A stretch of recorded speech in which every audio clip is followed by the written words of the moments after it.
We have discussed till other current liabilities in the previous period. Now we are going to discuss short-term provisions. So these are much familiar terms like provision for doubtful debts, provision for taxation. So provision for doubtful debts you have studied last year. Generally, we have two options regarding provision for doubtful debts. Either we can show it on the liability side of the balance sheet as we are showing it right now. And the better one presentation is that we usually deduct it from the debtors as we were doing it last year. So that's why it is written here. But most of the times it will be deducted from the debtors. Provision for taxation. Now you may have certain tax liability also which you have assessed, but obviously you will be paying that for in future, in next few months. So that's why it is termed as short-term provision. Provision for employee benefits. So the part of benefits which are now payable, which were earlier long-term, now if they are payable within a year, as then it will be termed as short-term provision. Provision for discount on debtors. This also you have studied last year, that whatever discount you are supposed to give in future, in near future to the debtors, for that you are creating provision. So this is also having another option of presentation that you can deduct it from the debtors, and that will be the better one presentation.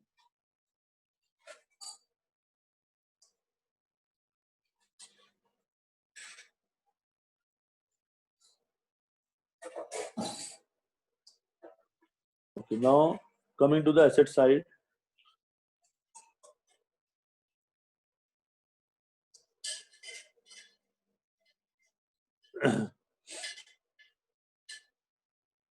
So on asset side, there are two major headings: non-current assets and current assets.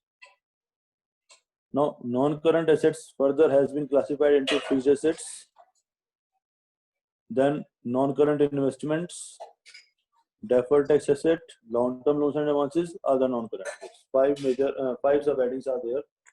First one is fixed asset. Second one is non-current investments. Third one is deferred tax asset. Fourth one is long-term loans and advances. Fifth one is other non-current assets. So now first part is almost you are familiar with tangible assets. All the examples you have done in detail last year. Now coming to the intangible assets: goodwill, brands, trademarks, copyrights, patents. This much you have done last year.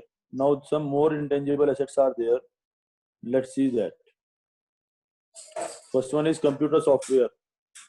So you know that software which you have purchased for your functioning properly, that will be an asset for you, because it will be like accounting software you have purchased or inventory management software you have purchased. So because you are purchasing many softwares today for digital maintenance of your functioning, that's why it will be also an intangible asset, because you cannot see that software, you can feel the functioning of that software.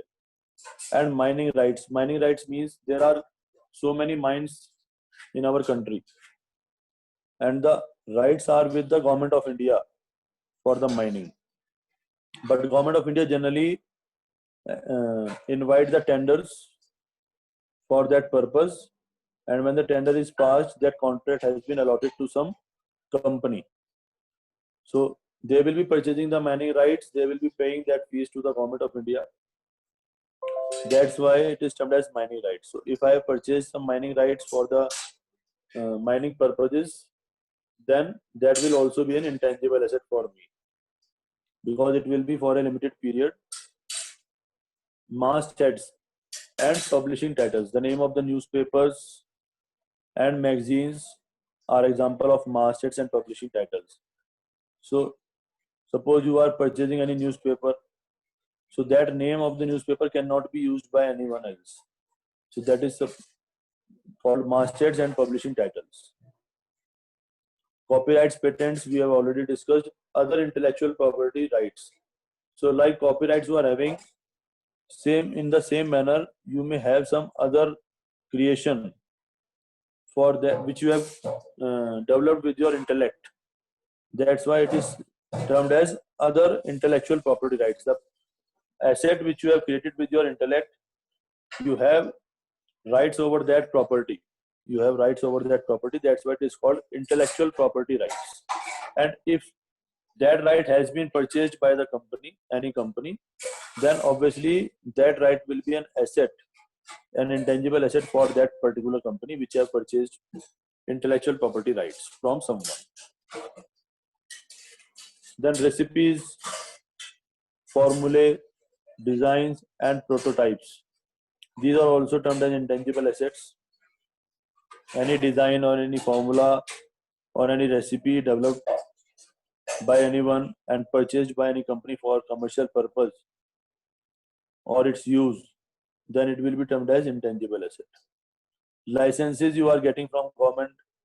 So telecom companies, they have to purchase the spectrum before the sale. Then that purchase of spectrum or any license they have to obtain, like insurance company have to obtain the license from the government of India, or telecom companies have to purchase the license from government of India. Only then they can enter into that sector. Or franchisee rights, like you see many outlets for Pizza Hut or McDonald's. So they are paying for that particular brand name, for that particular goodwill, for the exercising of that franchisee. So that franchisee fees which they have paid will be covered in intangible assets. So these are some new examples of intangible assets. Now next one is capital work in progress. So yesterday when I was discussing balance sheet with you, I have told you that capital work in progress is what? When you are developing, you are constructing any fixed tangible assets, that is known as capital work in progress. So major two examples are building or plant. Plant means when you are constructing your plant which will be having different setups of different types of machinery. That whole process in a particular factory setup is known as plant. So that will also take long time to get set up. Now intangible assets under development. So patents, suppose you have developed some product or you have developed some idea, and now you have filed an application for its registration under the Patents Act. So that is in process, but it is not still patented. So that's why it is termed as intangible assets under development.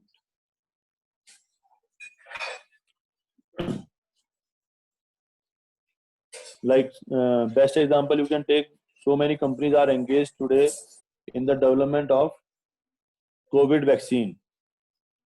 So the moment any company will be getting successful results and it will be sure that now yes, the vaccine has been developed, it will first get it patented. The right will get patented, so that any company which want to use their formula, then they have to purchase that patent from them. Non-current investments. So there are two types of non-current investments: trade investments and other investments. So trade investments are investment in shares or debentures of other companies. If you have purchased shares or debentures of any company, then that will be called trade investments. Second one is investment property. So if you are purchasing any land or building for the purpose that there will be a capital appreciation or you will be able to get a rental income on that, so that will also be an investment, because it is not part of your business activity. Your business activity may be like publication of books, but because you are having spare funds, that's why you are investing that fund into such investment options like trade investments or investment property. Investment in equity instruments. So equity instruments are again shares, equity shares or mutual funds. Investment in preference shares.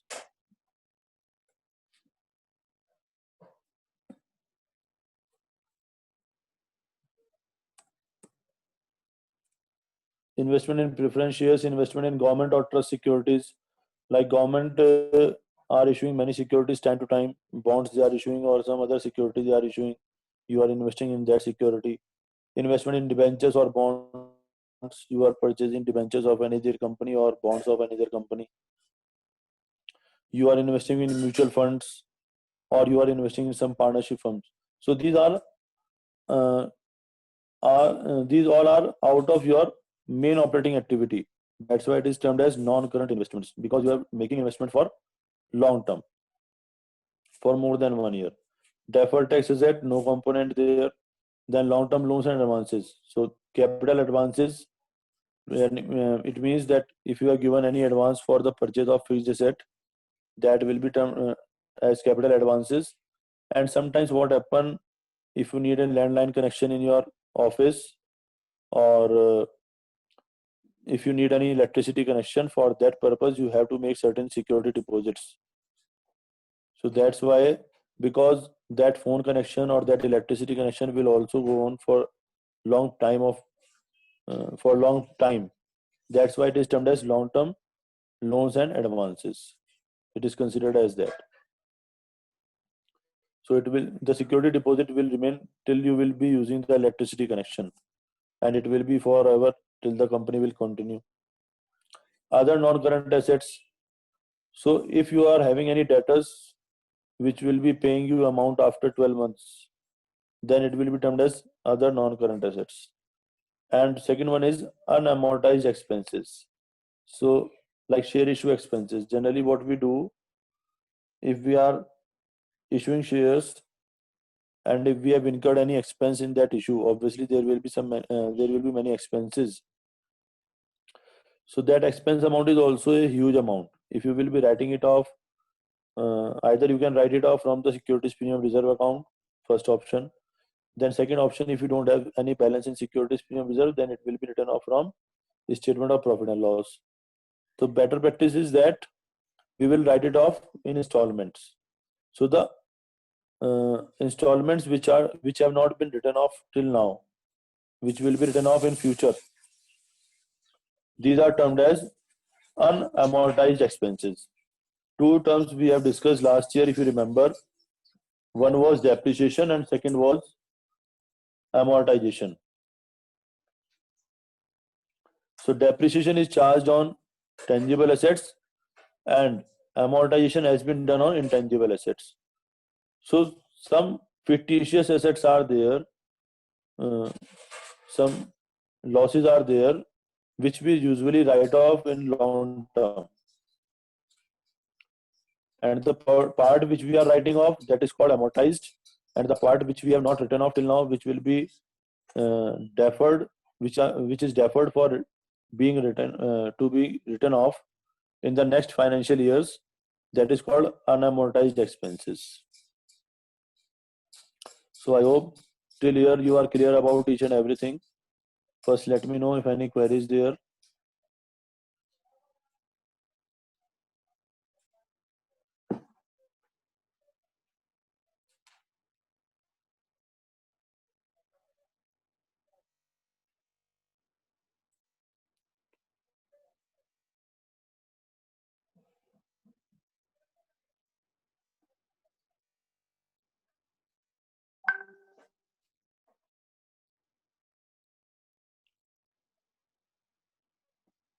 Okay. Now, next part is current assets. So see here in the fixed, in the non-current heads, you were writing non-current investments. Now you are writing current investments, and the options are same. So if your any one of the investment is for less than 1 year, then it will be called current investments. First thing, or second thing, if any of your investment which was of long term earlier, now it is going to mature, then it will be in the next year it is going to mature, then it will be termed as current investment. Marketable securities are some securities like in equity shares. What is happening? There is a lot of risk of fluctuation of price. You may get profit also and you may get loss also. But in marketable securities, what is happening that I have parked my funds in the marketable securities. I can convert them into cash very fast at any point of time. First feature, that these are fastly convertible into cash.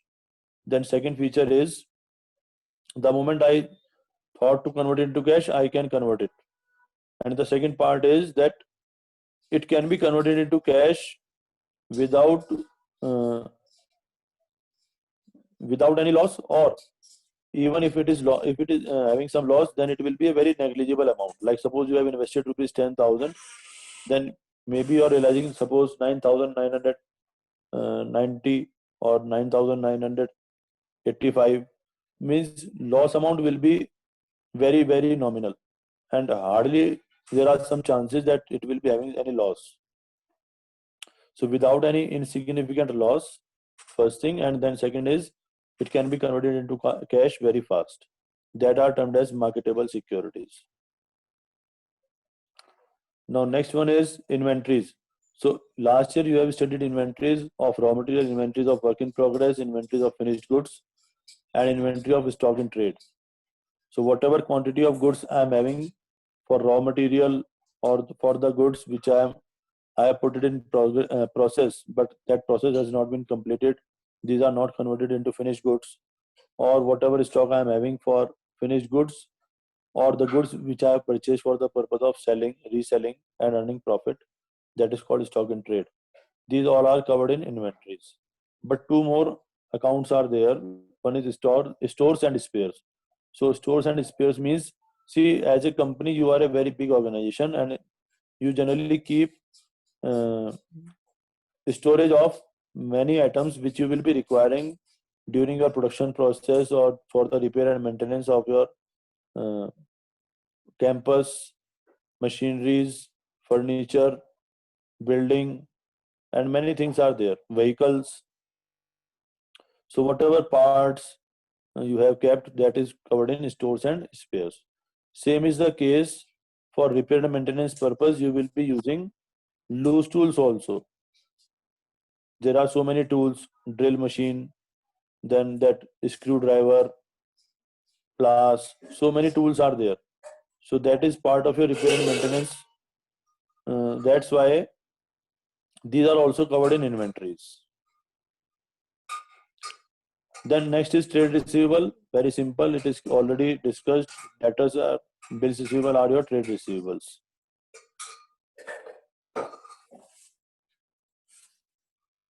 Then cash and cash equivalents. Now see, cash and cash equivalents. I was telling you yesterday also that cash itself will be covered in this cash in hand, and your cash which has been deposited into bank, or you may say that the bank balance which you are having is almost equal to cash. That's why your cash at bank is cash equivalent. You can anytime withdraw it from your bank account.